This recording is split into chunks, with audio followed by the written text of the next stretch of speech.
Hi guys, EBPMAN here with It's from me again, and today we're going to do an unboxing review of a Wi-Fi extender that is also a router. This is brought to us by Coredy, and it's the CX-E120. Let's check it out.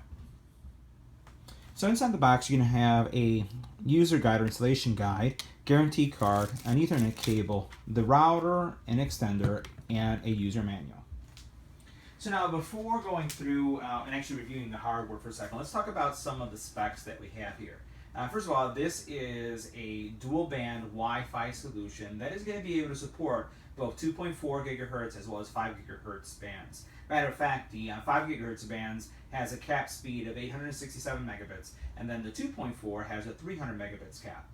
You will have very strong Wi-Fi connections with this solution because it does have 4 antennas that are 3 dBi each.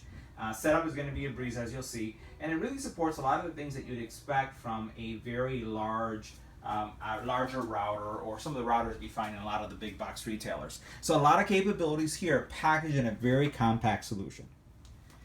So now, taking a closer look at the router, you'll see that it's very small, and I keep on calling it a router. It's a router, it's an access point, it's a Wi-Fi extender. Here you can see the antennas, and the antennas, you do have some flexibility to rotate them or adjust them away from the wall. It's literally nothing. It's very, very small. And you'll notice here you have a lot of features that we're going to just make sure that this is in focus for you. Well, you can see your Wi-Fi signal, WEBs, wireless LAN power, your WEBs button here. On the side here, if we get this in focus nicely, you can see if it's in repeater mode, router mode, or AP mode. You can find here more information about the device itself with the IP address and URL, and then some more stuff here with the MAC, as well as a reset button and on-off. Really simple solution. And again, very compact. I just can't emphasize enough how small this thing is. You can see it sitting in my hand. And if you look at any other router that's on the market, you're going to find a router that's significantly larger, right? It probably wouldn't fit in one hand. It require two hands to hold it. But this is very compact, and it's going to be great for those of you who are in a studio apartment or in an area where you don't really have the space. If you're a student and you want to extend your Wi-Fi in your dorm room, good option right here because it's very inconspicuous. And again, no one's going to realize that this is actually a router. So let's check it out. So the first thing we're going to do is plug in the repeaters. You can see right there. And then the second thing is I am going to connect it by finding it in my Wi-Fi. As I mentioned, this is a 2.4 and a 5 gigahertz solution, so I've connected it via 5 gigahertz, and now I'm going to go to the web browsing page that's available via the phone to configure it. Now the next thing you're going to do is you're going to come to your phone's browser, open up that 192.168.10.1, and you come to this page. You'll enter for the username admin and for the password admin. Now just make sure that when you enter the word admin and admin that you enter everything in lowercase. Now once you've done this, you're going to come to a very modern looking page like this one right here that is going to allow you to see what mode this device is, and you see it's actually in repeater mode. It's going to tell you if this device has connectivity to the internet. It's going to tell you the router capabilities and also the internet capabilities, as you can see there.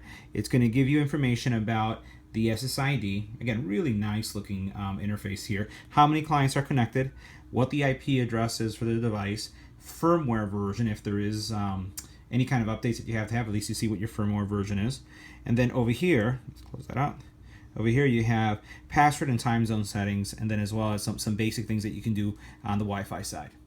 So the next step is to select the repeater function that was in blue, and it's going to take you through a list of routers that are available that it sees. So you need to make sure that your router is not hidden so it can see it. You'll choose that, and then that will be the router that it will be connected to, and it will repeat. Now once you've done that, it's going to take a couple seconds. It's going to take everything you configured, and it's going to establish the repeater session. So let's let it go through that process. Now the next thing I wanted to show you is that you can see that I'm connected to the Coredy there, and what we're going to do is a speed test. So we're going to swipe off of this, and I'm going to open up speed test. Just wanted to give you a sense of what the speed test looks like. This is my initial test, and I'm going to test this again. And keep in mind that anytime you're using a repeater, you tend to drop off, at least in my experience, about half of the speed, if not more. I get 120 megabit downloads in my home, so I'm going to test this again. And we're going to let it go through a speed test just to see what type of performance do I miss from having this repeater. Now keep in mind that my router for my primary internet that's coming through my house is in my basement, and I am at what would be considered the third level of my home.